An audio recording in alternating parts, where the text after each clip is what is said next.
qilib majlisxonam bo'pti uka. Magar sen sog' salomat bo'lsang, Xudo xolasa albatta xizmat qilaman degan bir va'dani bergan ekan. Mana bugun va'dasini ustidan chiqib sizlarni xursand qilib turibdi. Shu o'rinda hurmatli hofizimiz majlisxonga ham sog'lik, salomatlik, omonlik tilayman. Bu kishini ham yaxshi kunlarga, to'ylarga yetkazaversin. Jumladan bizni ham shunday ijroiy to'ylarga yetkazaversinki, majlisxonni chaqirib mana shunday bir ikkita ashulani ayttirib, ko'ngillarni xursand qilib, yana bir ishimizga, ijodimizga ishtirok qilaveraylik. To'y yaxshi narsa.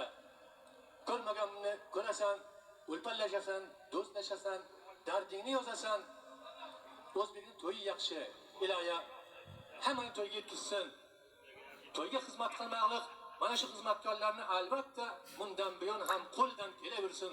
Belli bazdan baylab olib, Xudo xolasa to'ylarimiz nihoyatda ko'p. To'ylarga xizmat qilaveramiz inshaalloh.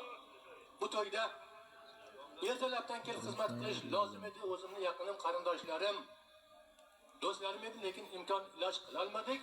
Har nechuk bo'lsa hamki yetib keldik. Mana oldlaringga so'zlashib turibmiz. Albatta san'atkorning o'rtoqlar muxlisi bo'ladi. Bir to'yga masalan 1000 odam ishtirok etayotgan bo'lsa, shu 1000 odamning orasida 10 ta 20 ta o'sha san'atkorni tinglaydigan yoki so'z aytuvchini tinglaydigan o'zini muxlisi bo'ladi. Majlisxon ham hammaga yoqavermaydi. Jumladan men ham hammaga yoqavermayman. Muxlislar uchun gapiramiz.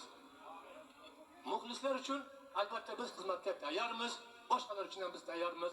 Mana Erdon buvomiz shunday bir ajoyib yoshga kirganlarga qaramasdan hamma to'ylarga ishtirok etib, ayniqsa san'atning shaydosi, so'par qilayotganda san'atning devonasi shu kishiga ham o'rnikani sog'lik, salomatlik, omonlik tilayman Said bu. Hammalaring bardam bo'linglar Xudo xolasa. Nazar solib turibman.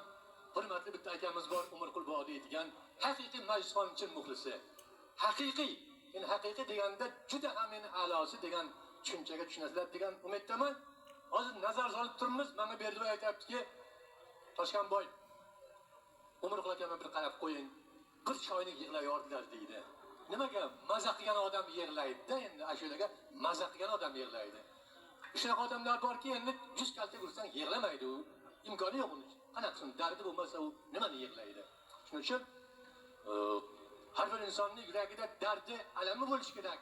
Dard, alam mana bunday to'yga yoziladi o'rtoqlar. Dunyoga bori yo'qni ko'rgan gadodan dard so'rang. Dardi mehnat ostiga yurgan adodan dard so'rang deydi. Bu hamma dardu balodan, ishq dardi oshiq menga, bu yo'lda qaddi dutodan dard so'rang. Bu yo'lda Toshkanboydek joni fidodan dard so'rang deydi.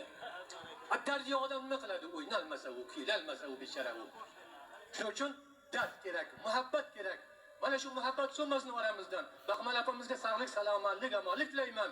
Iloyo bu onamiz, bu opamiz 100 yoshdan badam bo'lsinlar, sog'lik, salomat bo'lsinlar. O'rni kelganda Ergashboyvachcha akamning ham to'ylaring muborak bo'lsin deb qo'yaman. Bilasiz, Ergashboy boy ham juda qadrli, qimmatli, yaxshi odam, zo'r odam, hammaning hurmatiga sazovor bo'lgan yigit.